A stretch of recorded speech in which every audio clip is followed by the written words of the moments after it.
샬롬, 지난 한 주 동안 평안하셨습니까? 오늘은 2023년 성탄주일로 하나님께 영광 돌리겠습니다. 다 일어나셔서 109장 찬송으로 하나님께 영광 돌립니다.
홀련히 수많은 천군이 그 천사와 함께 하나님을 찬송하여 이르되 지극히 높은 곳에서는 하나님께 영광이요 땅에서는 평화요 하나님이 기뻐하시는 사람 중에 평화로다 하니라. 아멘.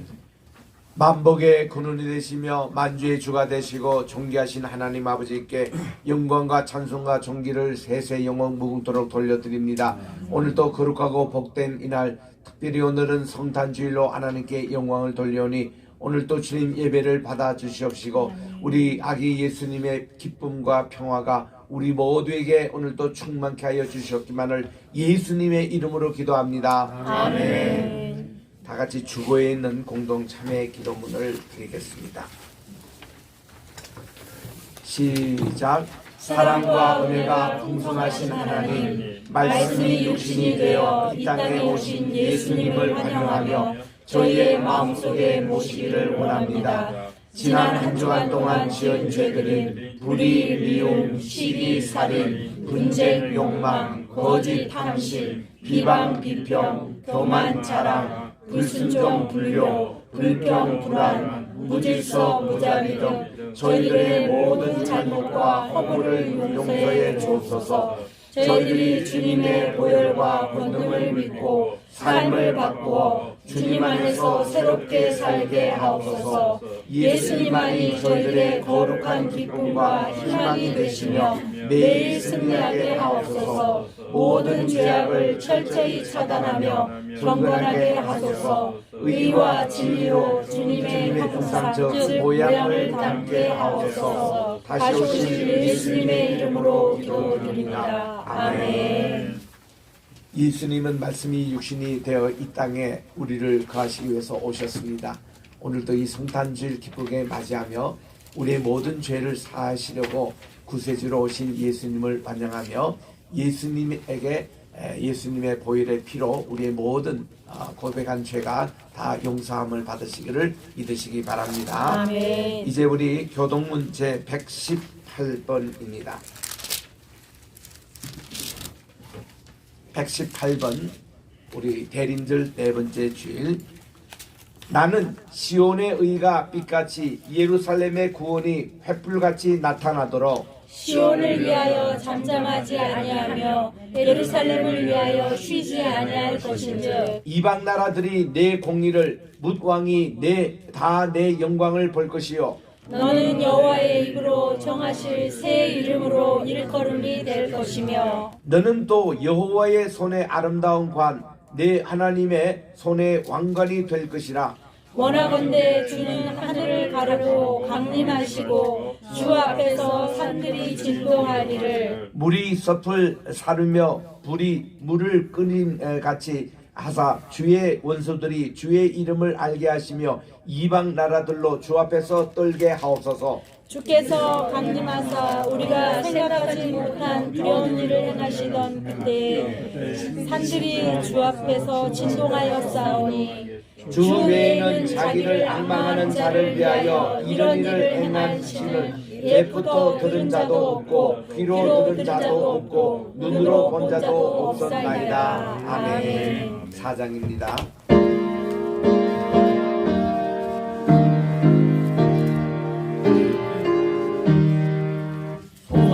성부성자와 성신 영원히 영광 받으옵소서.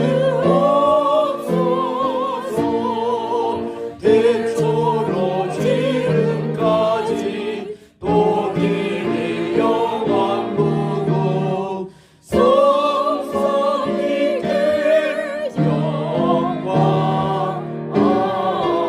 아멘. 착석하시고 심강도사님 기도하시겠습니다.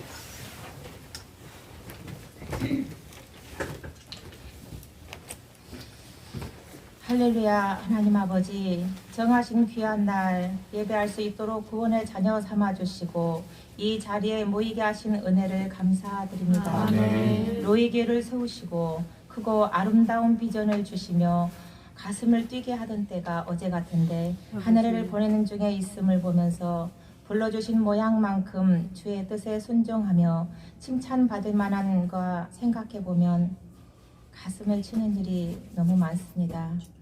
올해도 더 사랑하지 못했고 더 섬기지 못했고 더 기도하며 말씀을 가까이 하지 못한, 그래서 개가 토한 것을 다시 먹고 돼지가 씻은 후에 더러운 구덩이에 다시 뒹군다고 책망하신 말씀을 떠올리며 회개합니다. 우리의 악함과 게으름과 사랑이 부족함을 불쌍히 여기시고 한 해 동안 로이교를 통하여 말씀의 깊이와 넓이를 더 알게 된 만큼 거룩한 순종의 삶을 살아갈 수 있도록 주님의 강한 오른손으로 붙들어 주시옵소서. 아멘. 극한 자연재해와 전쟁의 환란 중에 있는 영혼들에게도 먼 이국 땅 선교 사역의 현장에도 또한 이 시간 우리에게도 동일하게 공유를 베푸실 선하신 하나님, 십자가에 자신을 내어주기까지 우리를 향한 사랑을 확증하신 하나님, 하나님을 찾는 모든 이들에게 평안과 풍성함과 마라라타를 소망하는 열정을 다하여 주시길 원합니다. 아멘. 우리 로이교회 모든 지체들이 내년 계획을 하나님 주신 지혜로 짜게 하시고 아멘. 주님 주신 능력으로 실행하게 하셔서 2024년을 영육간의 모든 일에 마음껏 승리하며 감사를 돌릴 수 있도록 인도하여 주시옵소서. 아멘. 오늘도 우리에게 윤사멜 목사님을 통해 주실 말씀을 기대합니다. 아멘. 우리의 마음 깊이 새겨지게 하셔서 아멘. 그 말씀의 능력에 이끌려 살아가게 하여 주시옵소서. 아멘. 앞으로 목사님의 모든 일정에 주님 주신 복음, 선교, 바른 교육의 열매가 풍성하게 하시고 우리도 함께 합력하여 그 열매를 공유하는 한 떡이 되게 하여 주시옵소서. 아멘. 이 예배처를 공급하시고 모든 필요의 3시 반 공급을 아끼지 아니하시는 황우여 장로님과 황인실 로펌 위에 무한한 번성을 허락하셔서 아멘. 더 많은 나라의 예배처를 세우고 하나님의 큰 기쁨이 되게 하여 주시옵소서. 아멘. 오늘 우리 가정 모든 구성원들이 하나님 아버지 올해 송구 영신 예배로 한 해를 주 안에서 보내고 또 새해를 맞이할 수 있게 되기를 원합니다. 아멘. 이를 이루어 주실 하나님 아버지를 신뢰하며 남은 한 해의 한 주간을 잘 마무리할 수 있도록 우리를 인도하여 주시옵소서. 아멘. 이 모든 기도를 들으시고 응답하실 하나님 감사와 찬양과 영광을 올려드립니다. 아멘. 다시 오실 예수 그리스도 이름으로 기도합니다. 아멘. 우리 기도를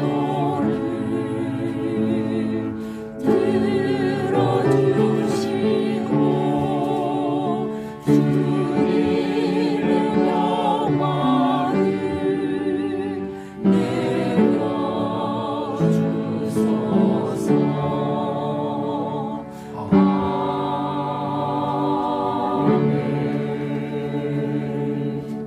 오늘 주시는 하나님의 말씀은 마태복음 2장입니다.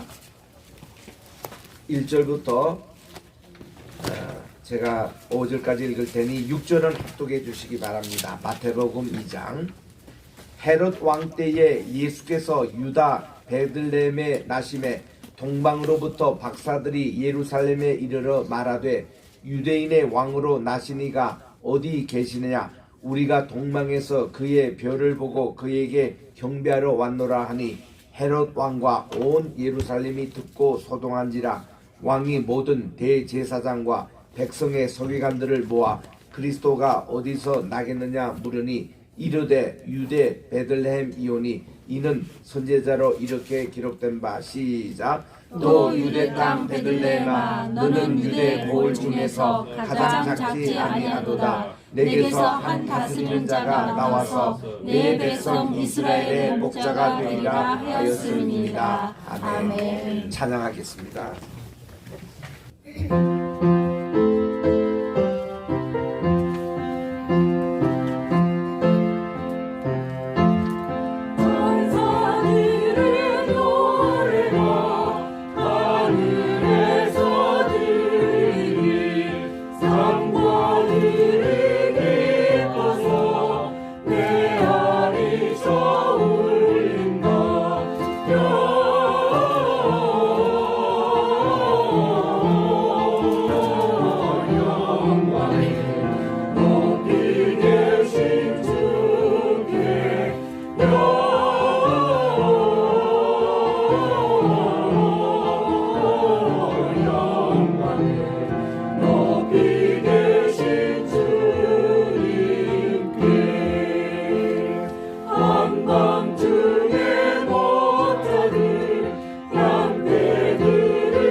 연합되기를 원하네.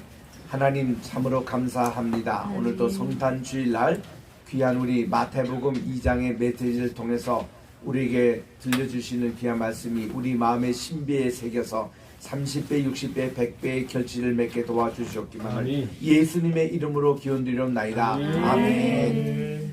메리 크리스마스. 너무 즐거운 성탄절을 맞이했습니다. 우리 다사다난했던 2023년도 우리 참 초창기만 해도 코로나 때문에 얼마나 우리가 힘들었습니까? 지난 4월까지 마스크를 껴야 됐고 거리 두기를 하고 또 손을 씻어야 되고 여러 가지 많은 방역에도 우리가 신경을 썼던 그 참이었는데 그게 우리가 3년 반 동안 그렇게 계속이 됐는데 오늘은 그런 규제도 없이 또 성탄절을 맞이하니까 참 세계가 기뻐하고 우리 모두 다가 정말 즐거운 메리 크리스마스를 맞이하게 됐습니다. 우리 오늘 네 번째 초를 이렇게 켜면서 우리 성탄절의 얘기는 우리 임마누엘 하나님이 우리와 함께 계시다의 의미입니다. 그래서 우리 네 번째 초가 그런 임마누엘의 초로서 하고 내일 또 우리 월요일이지만 성탄절이잖아요. 예배를 우리가 또 드립니다. 그래서 우리 이 귀한 임마누엘의 소식 성탄절이라기보다도 저는 성육신의 날이라고 정하고 싶습니다. 왜냐하면 이 성탄이라 할 때는 우리 성경의 어느 구절에 봐도 인간이 태어나서 축하를 하는 일이 없습니다. 한 군들도 없습니다. 오늘날 유대인들도 마찬가지입니다. 해피 벌스데이 이거는 서양의 다른 문명이지 우리 성경에도 생일 잔치는 있는데 그 모두가 뭔가니 헤롯 왕의 생일 잔치거나 아하수에로의 생일 잔치거나 이방 왕들의 생일 잔치를 지키는 것은 이방의 전통입니다. 그런데 뭐 아브라함의 생일을 지키는 거 봤습니까? 다윗의 생일을 지키는 거 봤습니까? 바울의 생일을 지키는 거 봤습니까? 요한의 생일을 지키는 거 봤습니까? 괜히 쓸데없이 예수님 생일을 축하한다고 성탄절이라고 이렇게 얘기하는 거예요. 그리고 이거를 또 그 당시 캐톨릭에서 이거 용어를 정해가지고 이거를 이게 크리스마스라고 이러는데 그리스도를 위한 미사라는 뜻이거든요. 그 우리 용어에도 맞지가 않는 거예요. 그래서 우리는 이런 것을 크리스마스라기보다도 우리는 인카네이션 하나님이 말씀이 육신이 입어 우리 가운데 거하심에 우리가 그분의 영광을 보니 독생자의 영광이요 은혜와 진리가 충만하더라라는 요한복음 1장 14절의 그 말씀이 오늘 이 성탄에 아주 적합한 말씀인 것입니다. 이 성탄의 날짜 정하는 것도 초대 교회 때부터 조금 논란이 있었습니다. 왜냐? 어느 누구도 이렇게 예수님이 태어나신 그날에 대해서 역사가들이 기록하고 이런 것이 없습니다. 유일하게 누가복음에서 비슷하게 기록을 했는데 누가는 굉장히 역사가고 시간에 대해서 예민한 분이었습니다. 그래서 그분이 이제 아우구스토 황제 때에 모든 천나가 호적을 하라고 해서 로마 속국에 있는 30여 나라들이 자기 고향에 다 돌아가서 호적을 하게 됐다라는 얘기를 누가복음은 적고 있습니다. 그래서 예수님도 육신적으로는 요셉의 자녀로 태어나셨기 때문에 우리 주님이 요셉의 고향이 되는 베들레헴에 와서 이제 그게 호적을 하게 됐는데 이 베들레헴이라는 것은 성경에 처음 나온 것이 에브라다라고 이름이 나와요. 그 후에 이게 베들레헴이라고 이름이 바뀌었습니다. 이 베트라는 것은 집이란 뜻이고 레켐이라는 것은 빵이라는 말이거든요. 빵집이라는 것입니다. 그만큼 이 베들레헴은 많은 이 밀과 보리가 수확되는 곳이어서 이곳에서 많은 빵집이 있었다는 뜻입니다. 또 예수님이 또 이곳에 태어나실 때만 해도 그 전에 여기에 보니까 베냐민이 여기서 태어났어요. 이 야곱의 맨 막내 아들인 베냐민이 이곳에 태어날 때 엄마의 라헬이 난산해 가지고 거기서 돌아가셨습니다. 그래서 여기는 이 베냐민의 고향이자 이 라헬의 무덤이 있는 곳이 되고 말았습니다. 그 훗날 여기서 유다 지파들이 이곳에 정착해 가지고 사는 관계로 유다의 자손 가운데서 살몬이 라합과 결혼해 가지고 이 라합의 아들인 보아스가 이곳에서 삽니다. 그리고 이 보아스가 또 룻과 결혼해가지고 오벳을 낳았습니다. 오벳은 이세를 낳아요. 이세는 8아들을 낳는데 그 중에 말째가 다윗이었습니다. 그 다윗이 태어난 고향이 됩니다. 그러다 보니까 이 베들레헴은 그 후로 다윗의 고향이라는 닉네임을 가지고 아주 유명하게 됐습니다.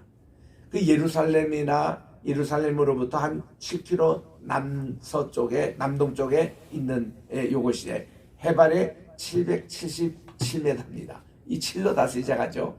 예루살렘에서 7km, 또 해발 높이가 777m 되는 이런 곳에 이 베들레헴이 있는 거예요. 그래서 여기서 아기 예수님이 참 탄생하게 되므로 여기가 이제 지금 또 탄생 기념교회가 있습니다. 불행하게도 원래는 이 하마스하고 이스라엘의 전쟁 관계로 모든 피엘로 이 팔레스타인 이 지역이 전쟁 상태이기 때문에 원래만 이렇게 탄생 기념교회에서 특별한 예배가 없다고 그럽니다. 참 불행한 일이죠. 베들레헴 자체는 지금도 한 22만 5천 명이 살고 있는데 이 중에 기독교인이 한 40% 돼요. 팔레스타인에서는 제일 높은 기독교 인구가 살고 있습니다. 통계 조사해 보니까 1947년도에 이때 피엘로가 영국으로부터 이제 독립이 될 때만 해도 기독교가 85%였는데 이 베들레헴이, 근데 지금은 40%밖에 안 되는 거 보니까 그동안 이슬람이 굉장히 강압적으로 여기에 전도를 많이 했던 것 같아요. 그래서 다시 우리 기독교인들과 여기 이제 불어나기를 바라는 것이 이 베들레헴입니다. 자, 오늘 이런 관계로 특별히 우리 강해 설교를 우리는 순서별로 쭉 이렇게 하는데 오늘은 딱 그냥 성탄주일에 맞는 마태복음 2장을 오늘 강해 설교를 하게 됩니다. 지난 시간에 우리 1장을 볼 때 예수님의 족보에 대해서 아브라함과 다윗의 후손 자손인 예수님의 족보에 대해서 말씀을 드렸습니다. 세 군데 우리가 제가 요약해서 말씀을 드리는데, 첫째로 예수님의 나심에 대해서는 이미 하나님의 약속의 성취였다는 것입니다. 아브라함에게 우리 주님이 말씀하시기를 복의 근원이 너를 통해서 태어나겠다 하는 창세기 12장 3절의 말씀 그대로 예수님이 태어나신 겁니다. 그래서 아브라함에게 명한 세 가지 약속이, 첫째는 이 땅에 대한 약속은 아브라함부터 600년 후에 여호수아 장군 때에 이게 실시가 됐습니다. 그리고 자손을 주리라는 자손에 대한 약속은 25년 후에 아브라함이 할례를 받고 나서, 그리고 아기가 생기고 약속의 자녀를 하나님이 주셨습니다.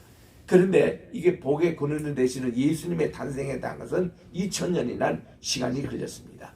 이만큼 하나님의 약속은 때로는 금방 주시기도 하지만 때로는 오랜 시간이 걸리기도 합니다. 예수님이 다시 오겠다는 재림의 약속도 그 당장 올 줄 알았지만은 이미 2000년이 흐르지 않습니까? 그래서 우리 주님의 오심도 폭 가까이 온 시대를 우리들이 살고 있습니다. 그래서 이게 첫 번째 예수님의 족보는 하나님의 약속의 성취였다. 그 예수님의 오심에 대한 초림에 대해서 계속 구약 성경에서 예언하고 있던 대로 주님이 오신 겁니다. 두 번째로 예수님은 이 땅에 오실 때에 새로운 다윗으로 오셨습니다. 예수님이 다윗으로 오신다는 이것은 뭔가 하니 이 족보에 보면은 다윗이라는 명단에서 마태복음 1장 6절에 오직 다윗만이 왕을 이렇게 얘기합니다. 솔로몬도 왕이었고 르호보암도 왕이었고 아사도 왕이었고 요사밧도 왕이었는데 아무도 왕이란 칭호를 안 쓰는데 6절 거기만 다윗 왕이라는 이 표현을 쓰고 있습니다. 이만큼 예수님이 이 땅에 오신 것은 이 세상에 왕으로 오심을, 진짜 왕으로 오심을 이제 나타내신 것이죠. 그래서 우리 주님에 대해서 이 다윗에 대한 그런 내용이 14대 이름도 나온 것도 이 다윗이라는 이름 자체가 이 14라는 숫자의 가치가 있습니다. 그래서 예수님의 탄생하신 기념교회 가보면은 오늘날 이렇게 그 입구부터 참 겸손하게 들어가도록 되어 있습니다. 왜냐하면 옛날에는 이 높이가 2m 넘어가지고 중세시대 때에 금방지게 이게 그 십자군들이 말이죠, 말 타고 예수님의 탄생 기념교회에 들어오곤 했어요. 그래가지고 그 수위가 뚝 따고 나가지고 이게 그거를 1.1m 50m로 딱 그냥 했습니다. 그러니까 키가 큰 장군뿐만 아니라 어떤 누구도 말 타고는 못 들어오고 말에서 내려가 들어올 때도 키가 크면 다 고개 숙이고 들어와야 됩니다. 그리고는 길을 쭉 길게 써서 예수님이 탄생하신 구유 거기에 이제 보기 위해서 사람들이 2시간 3시간 서는데 우리 재작년 2월달에 갔을 때에 우리 성지순례팀이 거기 들어가지도 못했습니다. 입구부터 뭐 쫙 줄을 서는데 거기 있는 경호하는 분이 얘기해요. 이거 기다렸다는 2시간 내지 3시간 기다려야 된다. 우리가 그런 시간이 없어요. 그 시간 같으면 여기 베들레헴에 또 목자들의 기능 교회도 가보고 또 이렇게 보아스의 뜰도 가보고 끌만드니 그런 시간인데 그게 뭐 2시간 3시간 기다릴 수가 없었습니다. 요즘 특별히 그래요. 우리가 예전에 성지순례 다닐 때는 그렇게 많은 사람들이 한꺼번에 모이지 않는데 이게 때를 따라서 이런 성탄 계절에 가면 줄이 너무 길어서 못 들어갑니다. 그런데 이제 가면요, 예수님이 태어나신 구유 자리에 이렇게 딱 이렇게 주님의 이런 옛날에 그 다 밥통이었죠. 양들 짐승들의 밥통이었습니다.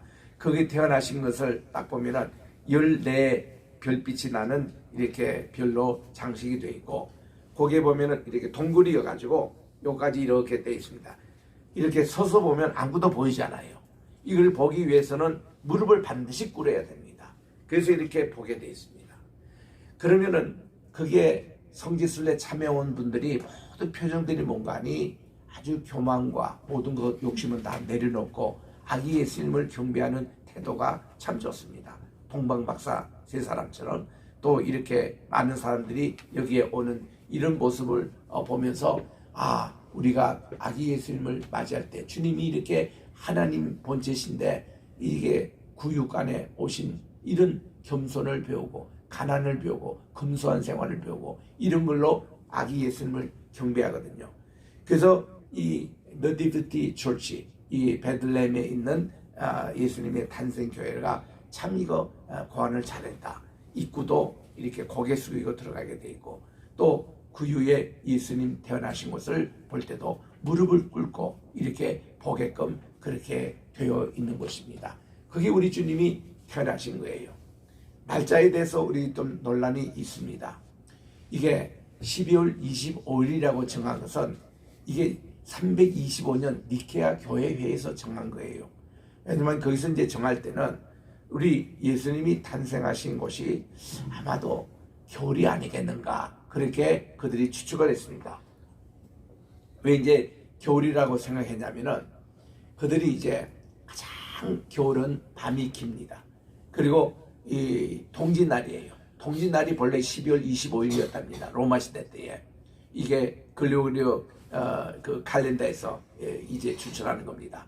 그래서 이날에 태어나신 것은 우리 태양이 말이죠. 가장 긴 잠을 자고 태양이 다시 태어난 날이 이게 동짓날이라고 그들은 믿었습니다.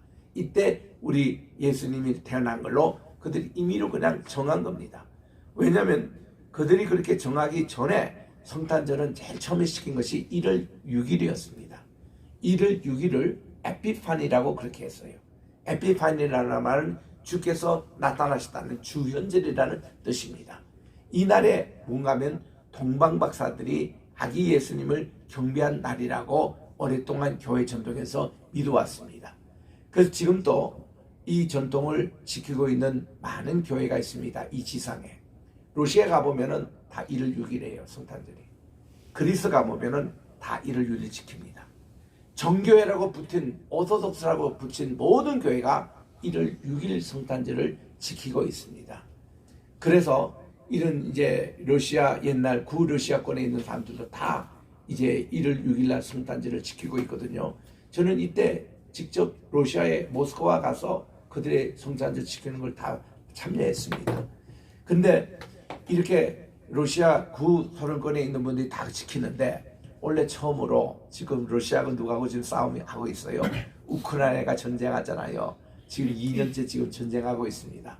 그 우크라이나에서 원래 처음으로 공식적으로 우크라이나는 이제부터 1월 6일 날 성탄절을 지키지 않고 서방교회처럼 12월 25일로 지킨다 해서 원래 처음으로 우크라이나가 공식 성탄절을 지금 지키고 있습니다.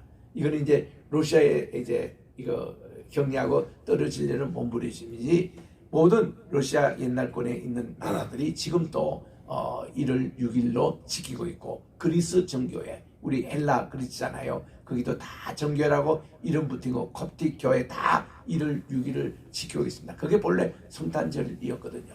그런데 325년 니케아 회의에서 12월 25일로 정한 것입니다. 그리고요 아르메니아 정교회가 있잖아요. 이 아르메니아 정교회는 바로 이거는 또 노아 시대로 거슬러가는 교회입니다. 아라라산에서 처음 내려와 가지고 노아가 처음 건설한 곳이 아르메니아 나라라고 하는 겁니다. 거기서 보면은 어디에 있느냐면은 아라라산과 요거 바이젠 그 호수 있는 그 중간에 바로 아라라산 이름이 바로 아르메니아라는 곳이죠. 그거를 의학적으로 조사를 해보니까 아르메니아라는 뜻이 뭔가 하면 그 한국말이더라고요. 알은 하나님, 그리고 메라는 것은 산이라는 말이에요. 알메, 이거를 풀어서 아르메니아 이렇게 했는 것뿐입니다. 그분들은요 자존심이 굉장히 강해요.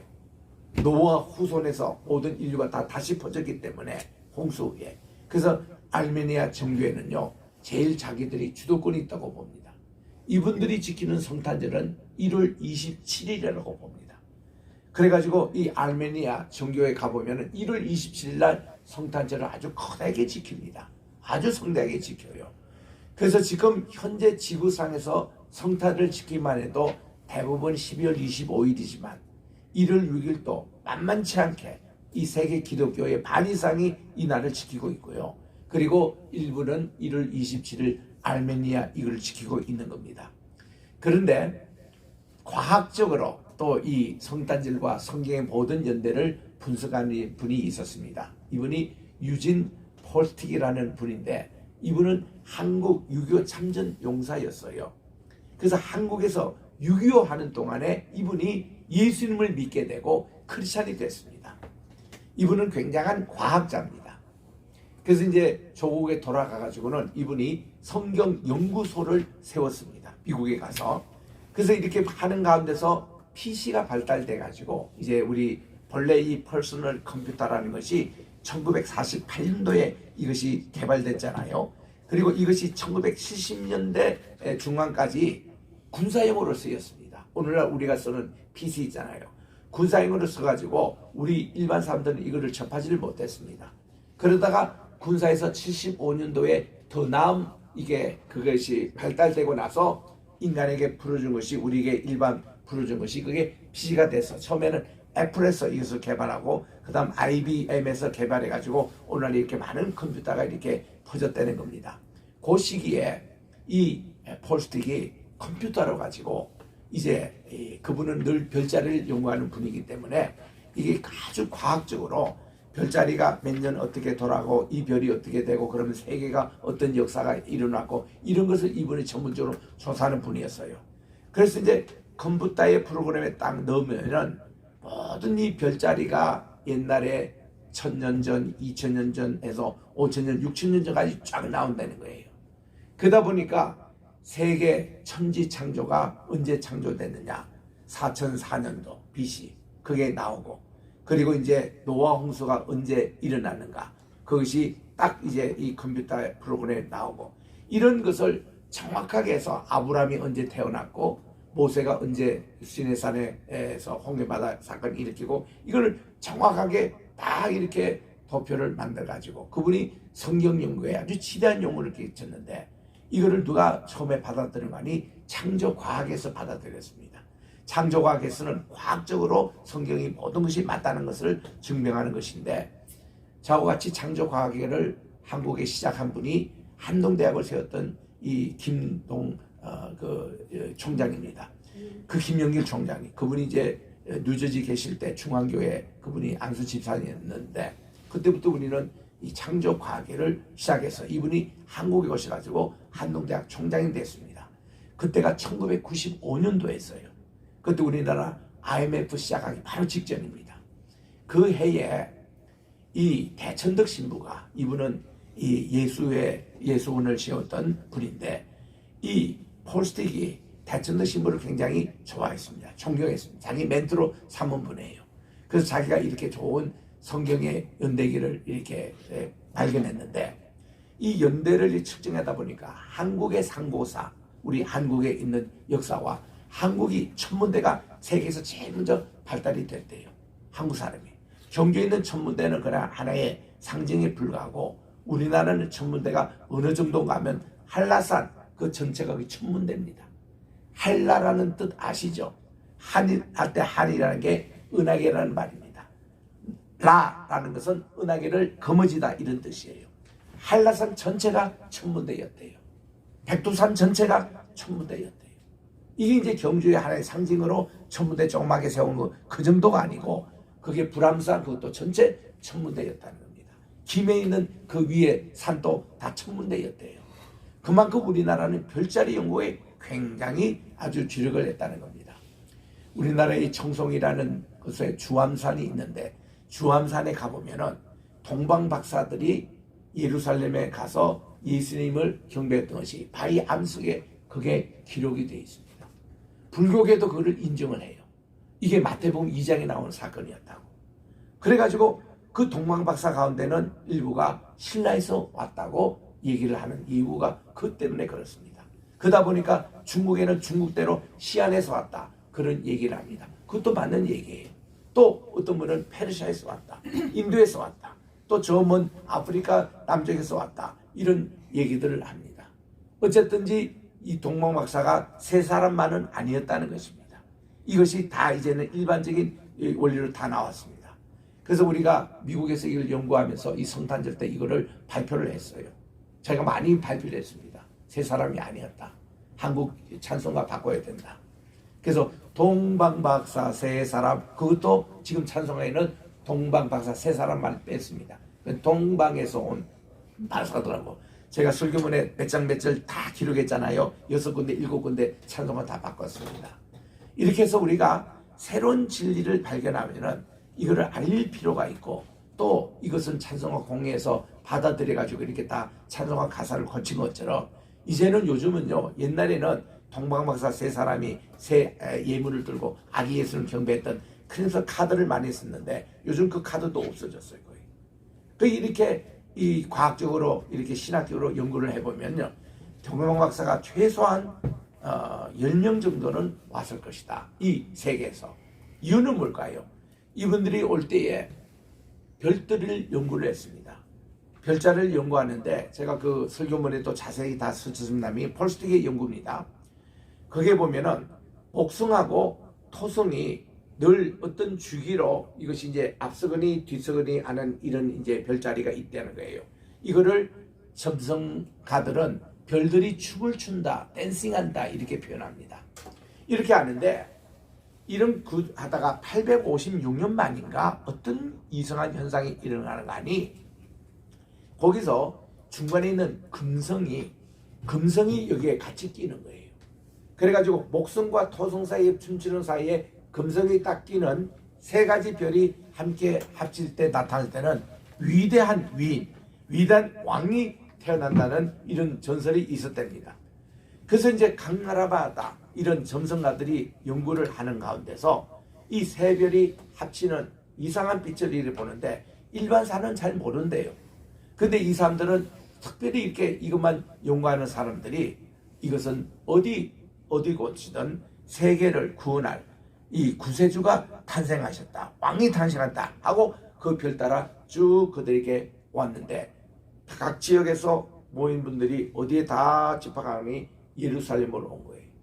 이 별이 이렇게 예루살렘 왔다가 베들레헴으로 갔으니까, 그러니까 예루살렘 쪽에 다 저들이 집합하다 보니까, 아 그렇구나, 이 헤롯 왕 여기 가문에 누가 태어났구나. 그래서 이 왕을 이렇게 딱 지들 멋대로 생각을 해서 그 별 따라 계속 가야 되는데, 베들레헴 쪽으로 가야 되는데, 그냥 예루살렘을 거쳐서 가는 걸 보고 그들이 자기들 마음대로 그냥 헤롯 궁에 들어가지고, 왕이여 여기 아기 예수님이 누가 저 왕이 태어났냐고 물으니까 어휴 깜짝 놀라는 거예요, 이 헤롯 왕이.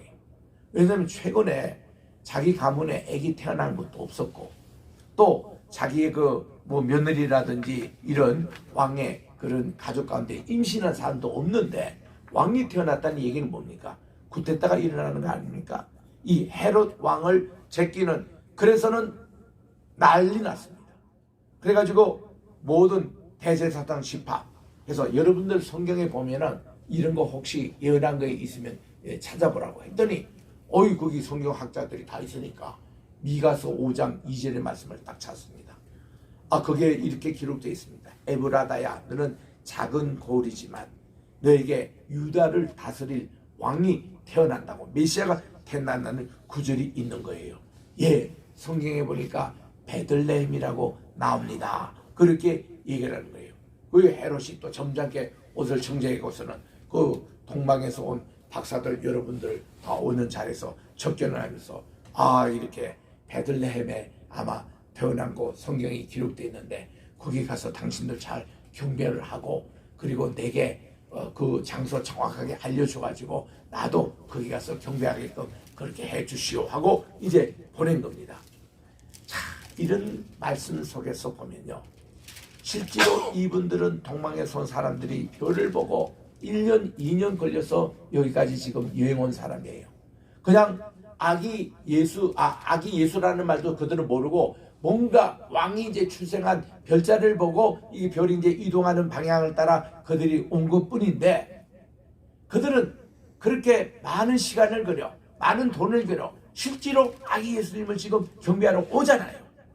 그리고 시집 왔잖아요. 그런데 이 헤롯 대왕도 마찬가지입니다. 왜 이들을 먼저 선발돼 보려고 자기가 뒤에 왜 갈리고 있죠? 자기가 뒤따라 바로 갔으면 됐는데 체면 때문에 그런 거예요. 체면 때문에. 그리고 더 안타까운 것은 성경이 그렇게 예언을 하고 지금 동방에서 온 사람이 오고 왕이 지시했는데도 그걸 조사해서 밝힌 대제사장들, 서기관들, 율법학사들 뭐냐 이거야. 이 사람들은 말씀만 연구하고 지시만 알고 있는데 왕이 태어나면 자기들도 가서 경배해야 될 것 아닙니까? 아무도 안 가는 거예요. 이게 잘못된 신앙이 이런 겁니다. 지시만 알고 있고 행동이 없는 그런 신앙은 아무 소용이 없다는 거예요. 그래서 저는 이 말씀을 할 때 너무 막 화가 나는 거예요. 이렇게 정말 그들이 뭘 알고 지식만 가지고 그 뭐 한다는 겁니까? 근데 박사들은 직접 가잖아요. 그런데 딱 이들이 왕궁에서 나서는데요, 그 동방에서 인도했던 그 별이 바로 자기들의 시야에 있으면서 이게 또 이동을 하고 있는 거예요.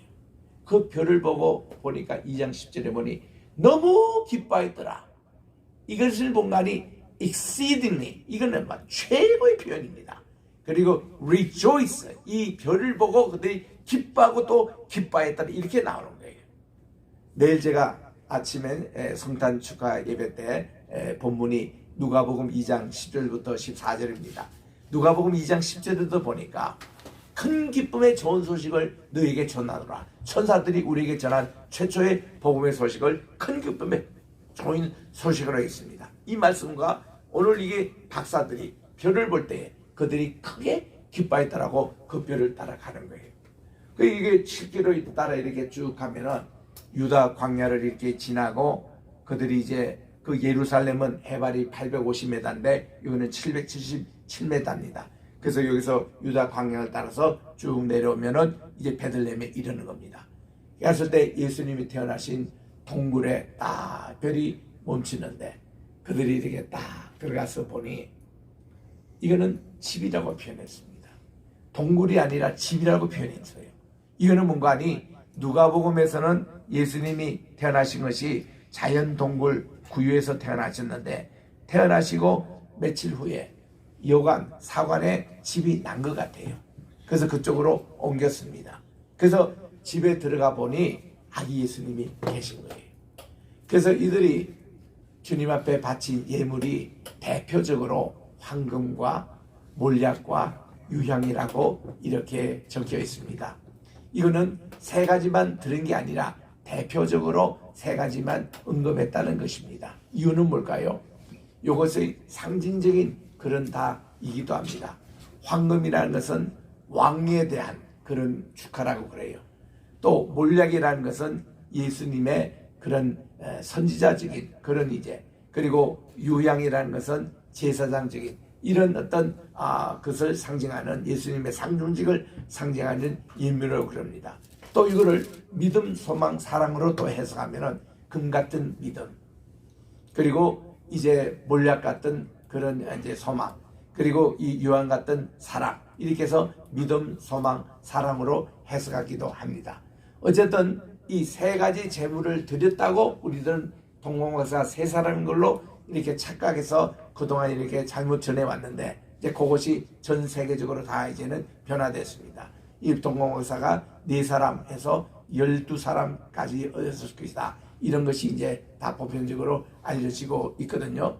그래서 이 우리 주님이 이렇게 태어나신 이런 폴스틱에 의하면은 예수님의 진짜 찬생은 과학적으로 분석해 보면 5월 14일이라 그러네요.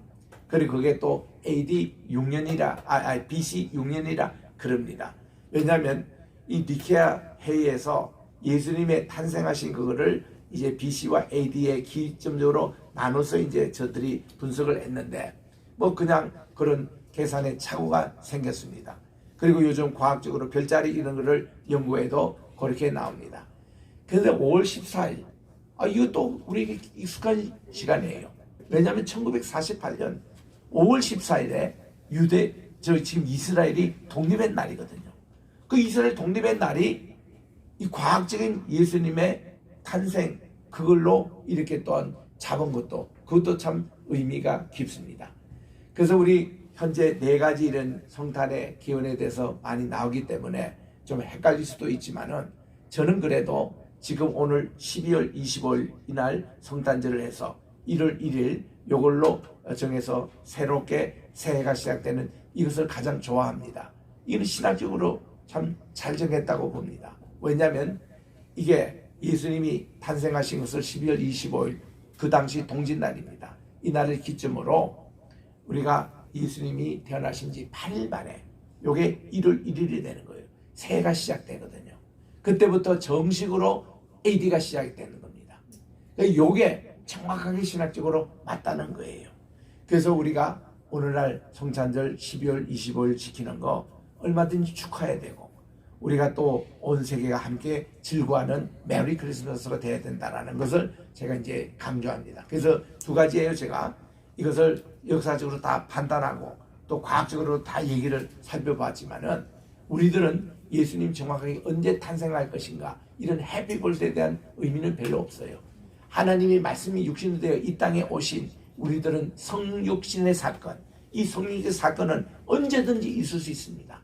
우리 매일매일 성육신의 사건이 있어야 하는 겁니다. 그 중에 특별히 이렇게 연말 연시 때 이거를 하나 정해서 기념으로 지키는 이것은 오랫동안의 교회 전통이었고 사회가 그렇게 해왔습니다. 그래서 이 성탄절을 오늘 이렇게 지키고 하는 것은 대단히 자연스러우리라. 그렇게 해서 저는 이것을 예수님의 할례로 이제 시작해서 새해가 시작되는 것이기 때문에 이날을 제일 제가 스포트를 합니다만은, 그래서 이 자칫 그렇습니다. 이 역사를 공부하는 사람들은 하다 보면은 뭐든 공부하면 뭔가 이렇게 역사적인 사건이 아니고 지키고 이런 수가 많아요. 예를 들면 신의 산 위치도 마찬가지입니다. 신의 광야 쪽이냐 아니면 아라브레 쪽이냐. 내일 모레 화요일이지요. 26일 제가 우리 신학교에 가서 우리 또 SBS에서 이렇게 정식 촬영이 들어와요. 어느 것이 진짜 신의 산이냐고. 그래서 저는 사우디아라비아 쪽이 진짜 산이라는 것에 대해서 강의를 하고, 김성학 장로님이 오세요. 같이 이제 인터뷰를 합니다. 그리고서는 지금 이 팀들이 그동안 2달 동안 우리 교회 그때 이인수 목사님 오셔서 집회하고 나셔서 2달 동안 미국 가셔가지고 미국에 있는 학자들 7명 만나고, 이스라엘 그리고 또 사우디아라비아 또 이집트 이 학자들을 다 10명을 인터뷰를 벌써 다 끝났어요. 끝나고 이제 제게 와가지고는 이제 제가 이거를 전체 총평을 해달라는 겁니다. 그걸 이제 이번에 찍고요. 그 다음 1월 달에는 직접 사우디아라비아에 갑니다. 가가지고 왜 이곳이 진짜 신의 산인가 여기에 대해서 제가 설명을 해야 됩니다. 그리고 또 함께 이일호 교수님이라는 분은 아직도 이 시내 반도에 있는 시내산이 진짜라고 하는 그분인데 그분하고 또 같이 가요. 그게 같이 가서 그분은 왜 여기가 또 진짜 시내산이라고 얘기한다는 거예요. 그래서 이 방송에서는 두 가지로 나온대요. 첫째는 진짜 시내산이 사우디아라비아일 거다. 그거 방영하고 또 시내 반도 있는 그쪽이 있는 것도 1시간 방영을 하는데 양자 학자들 다 초청해가지고 이거를 다 듣고 그 다음 판단은 독자 여러분들에게 하기를 원한다. 요게 이제 SBS의 그 프로젝트입니다. 그런데 내가 이인수 목사님이 내게 와서 이거를 좀 촬영에 도와달라고 또 제가 뭐 전국에 저 하나가 이렇게 초청이 됐대요. 왜냐하면 김성하 박사님이 가셔야 되는데 그분은 이 고고하게 어떤 최고의 학위가 없으시기 때문에 여기에 대해서 학위를 가진 분이 써야 된다. 그래서 방송국에서 특별히 이렇게 저를 선정했어요. 그리고 또 사우디 아라비아 시내 반도의 그쪽은 또 그쪽에서 해서 이렇게 하는데 이거를 가지고 모든 정보와 이런 걸 다 얘기하고서는 마지막 판단은 이렇게 독자 여러분들이 하는데 이인수 장로님, 목사님 그래요. 어느 역사적인지 어느 것이 진짜냐 가짜냐 이게 포커스가 아니라 어느 곳이든 여기든 저것이든 어쨌든 시내산의 모세가 하나님께 떨기나무에서 소명을 받은 건 사실이고 해서 우리 모든 진짜 시내산은 오늘 우리 마음속에 있다. 여기에 정말 제가 마음에 탁 이제 감동이 오고 불타더라고요. 우리 마침 에모에 내려가는 두 제자가 예수님께서 모든 성경이 예수님을 가르쳐 말씀하신 거다. 강의할 때 그때는 마음이 뜨거웠던 거지. 그럴 때부터 제가요. 지금 모든 건 마찬가지입니다. 우리 성지순례 가고 이러면요. 언제 보면 이 장소에 대해서 예수님이 진짜 부활하신 장소가 성묘교회 맞는지 예루살렘 안에 아니면 정원부들이 맞는지 그거 가지고 맨날 논란을 해요. 그걸 싸움을 합니다. 그러지 말고 우리 여기든 저기든 그게 무슨 그게 큰 문제냐 이거야. 우리 주님이 부활하심이 우리 오늘 또 이 마음속에 부활하신 것 아닙니까? 오늘 또 우리 성탄에 대해서 할 때 예수님이 이 땅에 태어나신 것이 뭐 여기 뭐 어떻고 저기 뭐 어떻습니까? 그죠? 우리 뭐 베들레헴의 뭐 어떻고 요한이면 어떻습니까? 그게 중요한 게 아니라 우리 오늘 또 우리 마음속에 우리 주님이 오실 때 내 마음을 구유로 만드는 거. 예수님을 오늘 또 탄생하는 이것이 더 중요하지 않겠습니까?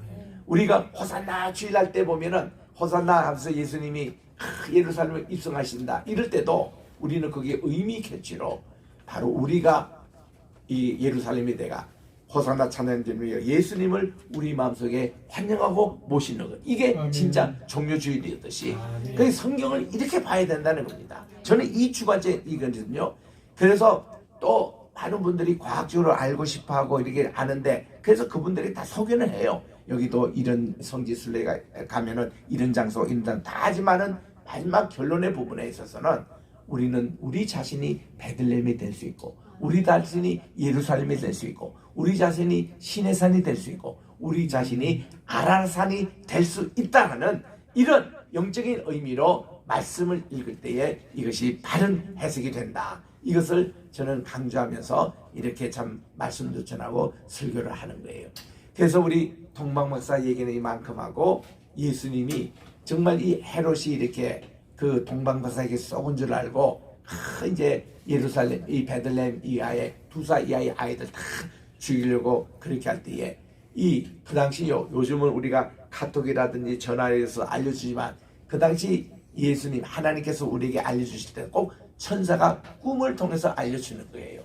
그래가지고 딱 알려주니까 빨리 이집트를 피신하라. 그래서 요셉이 자기 가족을 데리고 이집트에 가서 그 아부다그라는 그게 교회에 가보면은 예수님의 피난 기념 교회가 있습니다. 3년 반 동안 이집트에서 머물렀다고 얘기를 해요. 그리고 또한 이분들이요 이제 3년 반 이후에 하나님이 또 꿈으로 요셉에게 얘기합니다. 이제 너를 줄 헤롯 왕이 죽었다는 거예요. 그분이 BC 4세기에 죽었습니다. 그래서 죽어가지고 이분이 무덤이 어디냐면 헤로드임이라는 곳에 무덤에 우리 직접 가봤습니다. 나사렛 베들레헴에서 4.5km로 동쪽으로 가면은 꼭 원뿔형의 꼭 화산 폭발한 듯이 하는 그를 인공적으로 산을 만들어 놓은 것입니다. 헤롯 왕이 만든 거예요. 그게 헤로디움이라고 이름을 했어요.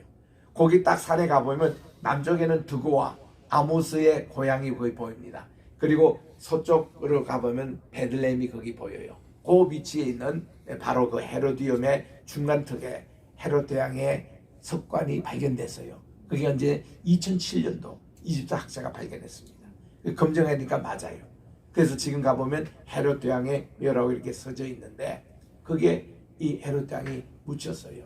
그 죽는 그 해에 하나님이 요셉에게 이제 너를 죽였던 헤롯 왕이 죽었으니 다시 유대 땅으로 돌아오라. 그러니까 돌아와가지고는 베들레헴을 간 게 아니고 나사렛 동네로 가게 됐다는 겁니다. 그래서 나사렛에서 예수님이 24년을 공생에 하기 전까지 30세 때까지 거기서 자라신 곳으로 그렇게 나옵니다. 그래서 오늘 이게 마태복음 2장의 전체 본문 말씀이에요. 예수님이 다시 이제 나사렛에 오셔가지고 자랄 때에 주님께서 자라신 기념교회당이 지금도 가면 있습니다. 나사렛 동네에.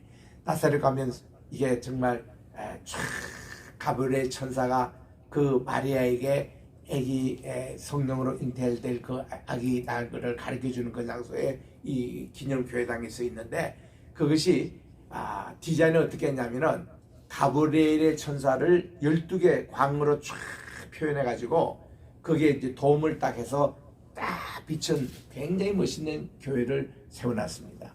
그래서 이게 이제 수태 고지 기념교회라고 그렇게 세워지는데 그 밑에 보면은 마리아가 이 가브리엘 천사가 나서 아기 예수님 태어나신 것을 알려줬던 기념 바위가 있고 바로 그 뒤가 바로 요셉의 생가가 있습니다.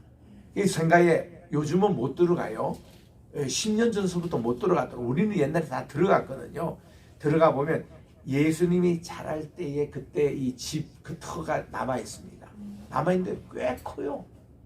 예수님이요 가난하게 자라신 거 아니더라고. 우리는 생각에 그때 베들레헴에 와가지고 돈이 없어가지고 여관을 못 들어가가지고 저 동굴에 가서 자고 불쌍한 예수님을 생각하고 요셉과 마리아도 굉장히 불쌍하다 하는데 그 집에 가보면요 집안에 우물도 다 있어. 우물.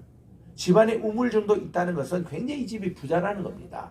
그 가난하지는 않았다는 거예요. 요셉이가 그 당시 목수이거든요.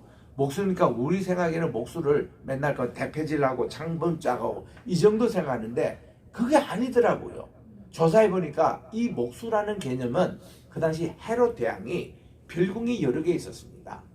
자기가요 예루살렘이 추우니까 이렇게 겨울이 되면 따뜻한 곳으로 저 마사다는 곳에 별궁도 지어놓고 헤로디움에 별궁도 지어놓고 또 저 요르단 건너가지고 세례 요한이 참수했던 거기도 자기 별궁을 지어놓고 그리고 갈릴리는요 여름에 와서 지낼 수 있는 여름에 여기가 더우니까 좀 시원한 곳에 있는 갈릴리 지역에 시포리라는 곳에 있어요.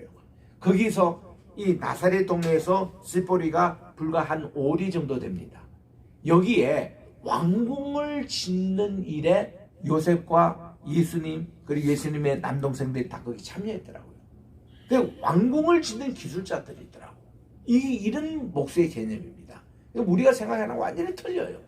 그래서 이런 집터가 남아있는데 집이 꽤 큽니다. 방도 여러 개 있습니다. 그리고 거기에 우물도 있어요. 이런 장소에 가보면 정말 아주 그 정감을 느껴요. 그 성지순례 가서 이런 걸 많이 보고 오셔야 됩니다.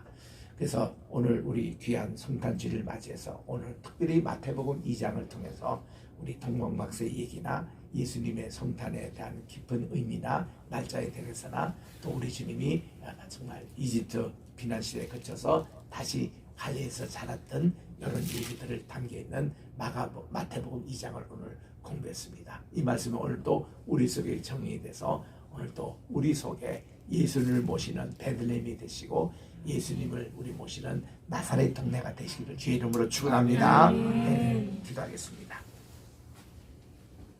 하나님 아버지 감사합니다. 오늘 또 이렇게 뜻깊은 성탄절을 맞이해서 그동안 우리 한국교회가 성탄절에 대해서 많이 이렇게 많은 얘기도 있었고 또 옛날에 우리 어릴 때 정말 성탄절에 이 연말 연시의 분위기와 함께 성탄 카드 그리고 또한 이 파티 축제 이런 모든 것이 열기가 사라진 듯한 그런 이 현대를 살고 있습니다만은 이것이 또 한몫을 했던 것이 교회가 성탄절에 논란도 있었고, 또한 이제 이 많은 다른 종교들이 자기들 성탄절뿐만 아니라 불교에서는 또 4월 초팔일도 강조하고 전혀 불교와는 관계없는 가르침 속에서 이런 걸 하다 보니까 괜히 경쟁이 되고 해서 이 또 이슬람이 또 이제 번창하고 이러는 관계로 많이 성탄절 분위기가 세계적으로 가보면은 식어가는 모습을 보는데, 우리는 정말 이 성탄이 정말 기쁜 날입니다. 하나님이 우리에게 정말 신방하신 날, 또 우리 성육하신 날, 이 기쁜 날을 우리가 함께 축하를 하면서 오늘도 우리 주님을 내 마음속에 영접하게 도와주시고 우리 가정이 예수님을 모시는 베들레헴 구유의 장소가 되게 도와주시옵기를 예수님의 이름으로 기도합니다. 아멘. 우리 찬송가 622장을 부르면서 준비하시는 거 하나님께 기도하겠습니다.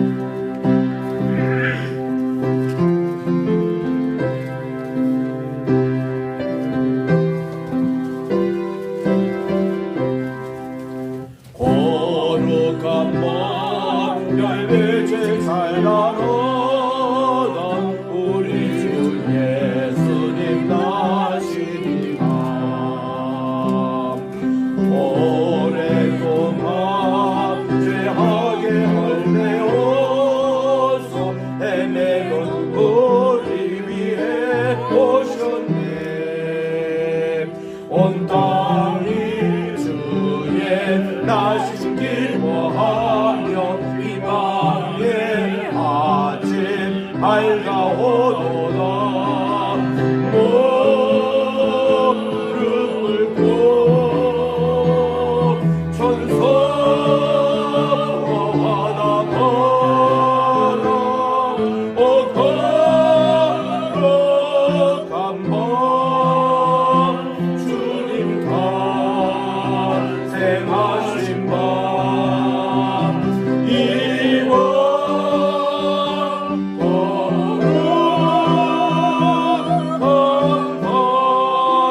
거룩한 밤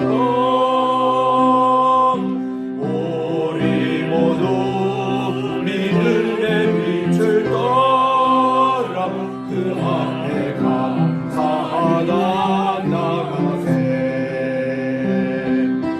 공방막사 별빛의 이곳더라 주 나신 베들레헴 처전에 만왕의 왕이 이 땅 위에 오셔 우리의 참된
하나님 아버지, 주님께 귀한 예물을 바칩니다. 황금과 유황과 몰약, 저희들의 정성을 주님께 오늘 또 모두오니 주여 이것을 받아주시옵시고, 언제나 우리는 하나님이 우리 마음속에 말씀이 육신이 되어 우리 가운데 거하게 하여 주셔서 우리가 그분의 영광을 보니 동생자의 영광이요 은혜와 진리가 충만한 이런 생활이 매일매일 계속되는 매일 성탄절이요 매일 성육신의 날이 되게 도와 주시옵소서. 예수님의 이름으로 감사하며 기도드립니다. 아멘. 115장을 우리 마지막 찬송을 부르겠습니다. 115장 1절과 4절입니다. 다 일어나셔서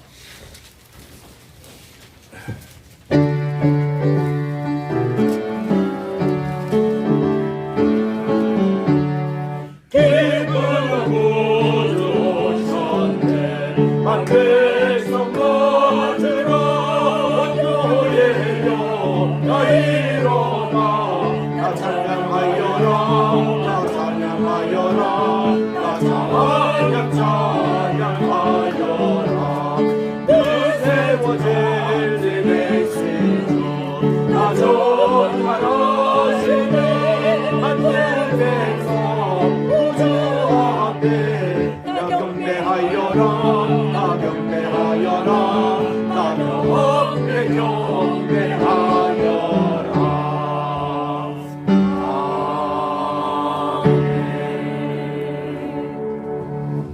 이제는 오늘 말씀이 육신이 되어 이 땅에 오신 우리 주 예수 그리스도의 은혜와 하나님 아버지의 임마누엘의 귀하신 사랑하심과 또 성령 예수님의 기름 부음의 그런 교제의 축복의 역사가 오늘도 성찬절을 맞이하여 기쁜 이 귀한 성육신의 사건을 함께 기뻐하며 온 세상에 알리는 우리 모든 로이교회 위에 또 우리에게 세계 세워지는 우리 로이교회 100개 교회 위에 이제로부터 영원토록 함께 계실지어다. 아멘.